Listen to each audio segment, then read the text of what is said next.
Otep à tous, bien-aimés frères et sœurs. Les amis, il est en train de se passer un crime grave, un génocide à l'est de la RDC. Le grand remplacement. Vous savez, quand vous entendez, vous écoutez les Occidentaux, ce qu'ils disent, c'est ce qu'ils font quelque part. Ce qu'ils condamnent eux là, c'est ce qu'eux ils font quelque part. Et c'est comme ça que vous comprenez maintenant que, ah, mais attention, il y a quelque chose qui est en train de se passer. Lorsque, pendant la dernière campagne électorale, le mot, ou si vous voulez, le slogan de campagne d'un des candidats, comment on l'appelait là, Éric Zemmour, voilà, c'était le grand remplacement. Il a basé sa campagne sur le grand remplacement. On veut enlever les Occidentaux, les Blancs, pour les remplacer par les Noirs et les Arabes. Ce qui est faux, bien sûr. Nous n'avons pas l'intention de prendre ce qui ne nous appartient pas. Et il y a combien de Noirs en Europe et d'Arabes? Ce qui fait la différence, c'est parce que les Occidentaux eux-mêmes, les gaullistes là, ne veulent plus faire des enfants, alors que les autres, ils en font beaucoup. C'est ça la différence. C'est ce qui fait qu'on pense que non, il y a un grand remplacement. Mais le vrai grand remplacement, c'est ce que eux, les Français et les Occidentaux, sont en train de faire actuellement, sont en train d'expérimenter en RDC. Le grand remplacement en expérimentation en RDC. Les amis, c'est incroyable. Ça vous donne la chair de poule. Surtout que ça se fait avec la complicité des Nations Unies. Les amis, pardon, avec la complicité de l'ONU. Qu'est-ce qui se passe? Nous avons découvert, en fin de compte, que quand Éric Zemmour parle du grand remplacement, en fait, c'est ce qu'ils sont en train d'expérimenter avec les États-Unis, l'ONU et les autres en RDC. Quelle est la procédure? Les Rwandais annoncent que nous allons occuper telle partie. Les autorités congolaises qui sont complices avec eux, les autorités militaires surtout, appellent à un repli tactique. Et les Rwandais rentrent sans faire la guerre. Ils ne font pas la guerre du tout. Ils rentrent au Congo sans faire la guerre. Quand ils rentrent au Congo, maintenant qu'est-ce qu'ils font? Ils commencent à massacrer la population des civils. Tirent partout, ils égorgent des femmes, comme ils l'ont fait à peine hier, là, dans Massissi Centre. Quand ils sont rentrés, ils ont coupé la gorge de plusieurs femmes. Et la population, qu'est-ce qu'elle fait? La population fuit. La population fuit. Ils vont où? Dans des camps qui ne sont même pas entretenus, bien sûr. Et donc, ils vont errer. D'autres vont dans la brousse, dans la forêt. Et puis, nombreux, bien sûr, meurent là-bas. Et ils prennent des camions remplis de Rwandais qu'on vient installer dans ces villages et de ces villes. Les Rwandais remplacent les Congolais. C'est ça le grand remplacement qu'on est en train de faire. C'est-à-dire que dans les zones, hein, Massissi, Rutshuru, Lubero et autres, actuellement, les zones occupées par l'armée rwandaise et les M23, qui ont à leur tête quelques représentants congolais, ce sont des zones occupées, non pas par des Congolais, mais par des Rwandais. C'est pour ça qu'ils peuvent mettre une administration. Vous voyez, ils nomment un maître, un maire, ils nomment un chef de quartier, ils nomment un chef de commune, ainsi de suite.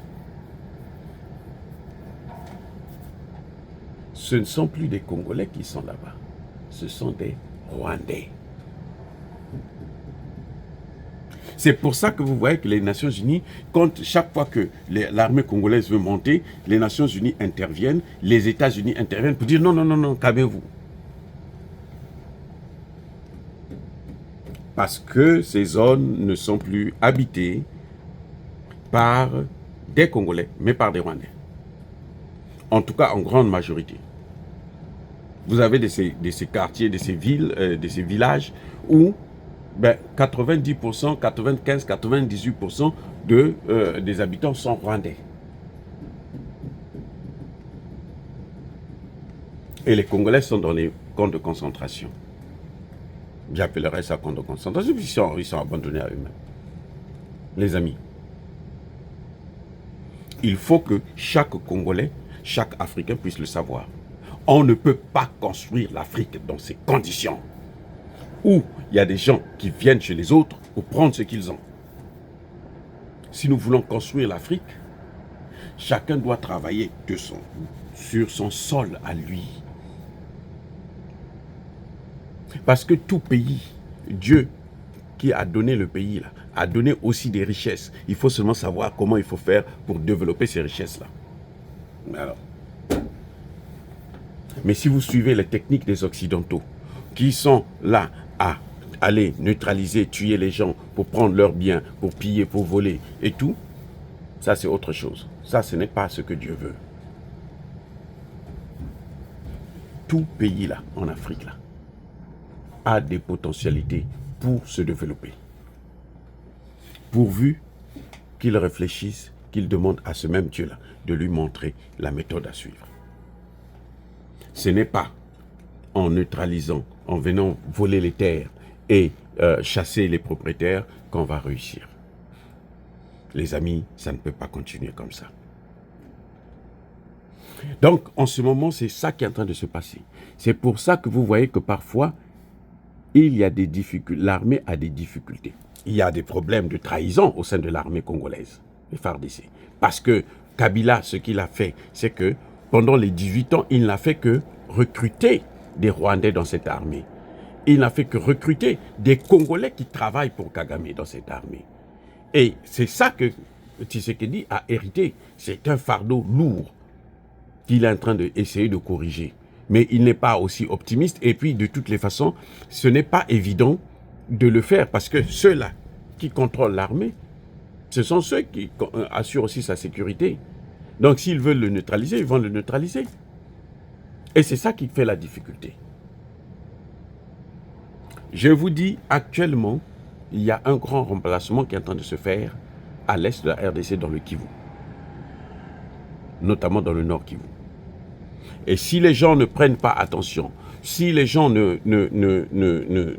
prennent pas des mesures radicales, eh bien cette situation va perdurer parce que les Nations Unies que Tshisekedi ne veut pas expulser. C'est incroyable, c'est ça le problème avec Tshisekedi. Les Nations Unies, Tshisekedi ne veut pas les expulser. C'est à la population de se lever à Kinshasa. Il faut qu'à Kinshasa, les gens commencent à marcher, à sortir dans la rue pour faire leurs revendications.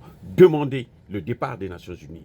Demander que Tshisekedi puisse alors renforcer l'armée, équiper l'armée et ne pas accepter le cessez-le-feu. Voilà ce qui pourra sauver le Congo. Si ce n'est que en allant sur les réseaux sociaux, insulter les gens, insulter Tshisekedi, ça ne changera rien. On ne peut pas concevoir qu'une ville comme Kinshasa, qui compte plus de 20 millions d'habitants, lorsqu'on appelle à une marche, il n'y a même pas 1000 personnes qui se regroupent.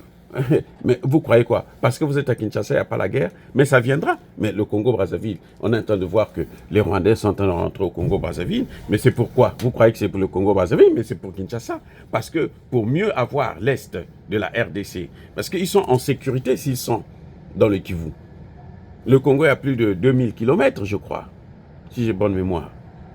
Donc à ce moment, vaut mieux pour eux d'être à Kinshasa. Mais seulement pour avoir l'Est là, facilement, il faut déstabiliser la capitale. Le meilleur endroit, le meilleur pays, le pays qui est le plus propice pour déstabiliser le Congo démocratique, c'est le Congo-Brazzaville. Donc il faut que les gens commencent déjà à se mouvoir. N'attendez pas que demain les choses soient graves et puis maintenant vous allez vous lever pour dire « Ah non, le Congo-Brazza, non, monsieur... » Non, c'est maintenant qu'on peut manifester pacifiquement. Je dis bien pacifiquement. Il faut que les gens parlent, que les gens, que Tshisekedi sache que les gens sont en train de, sont là, ils sachent qu'ils sont en train de le suivre. Qu'il était. Je dis bien qu'il était. Il faut dire, il faut parler, il faut s'exprimer. Comment un peuple peut s'exprimer s'il ne sort pas pour manifester, pour dire au gouvernement, ça nous ne voulons pas. Pour parler aux parlementaires, dire aux parlementaires là, les députés et sénateurs là, que vous êtes là pour faire le travail, vous êtes là pour faire des propositions. Et que l'opposition puisse comprendre que, mais attendez, l'opposition va suivre maintenant votre position, et puis maintenant ça fera une forte pression sur Tshisekedi qui n'aura pas le choix que de prendre des dispositions qui s'imposent. C'est-à-dire refuser toute négociation, refuser le cessez-le-feu, et équiper l'armée, et puis bouter les Rwandais dehors. Hors du territoire congolais. Ils doivent repartir chez eux au Rwanda. Personne ne peut tolérer que ça se passe ainsi. Ils occupent les terres, les maisons des gens. C'est la belle vie. Vous venez, tout est construit, tout est là, vous venez, vous rentrez seulement, vous vous asseyez, et puis vous menez votre vie. Pendant que les propriétaires des maisons sont dans des camps de concentration. Mais il y a un problème là. Il y a un problème que les Congolais ne sont pas en train de voir. Et le président est là, personne ne peut dire au président que voici la vraie situation, il faut que tu prennes des dispositions. Eh bien, c'est incroyable. Donc les amis, je pense que je me suis assez fait comprendre et que bon, on va avoir le temps de continuer à discuter sur ces questions. Nous sommes là pour ça, nous sommes faits pour ça, nous sommes nés pour ça. Pour sauver le continent africain. Nous ne luttons pas pour Tshisekedi, nous luttons pour la RDC, pour le Congo et pour l'Afrique. Soyez bénis, abondamment bénis par le Dieu des Kémites et par nos ancêtres angélisés, mais que tous ceux qui persécutent le continent africain, le pillent et le déstabilisent, qu'ils soient noirs, blancs, chinois, arabes, juifs, indiens ou qui qu'ils soient punis, maudits, foudroyés, neutralisés, écrasés, effacés par le Dieu des Kémites et par nos ancêtres angélisés. Vive l'Afrique éternelle, j'ai dit et j'assume.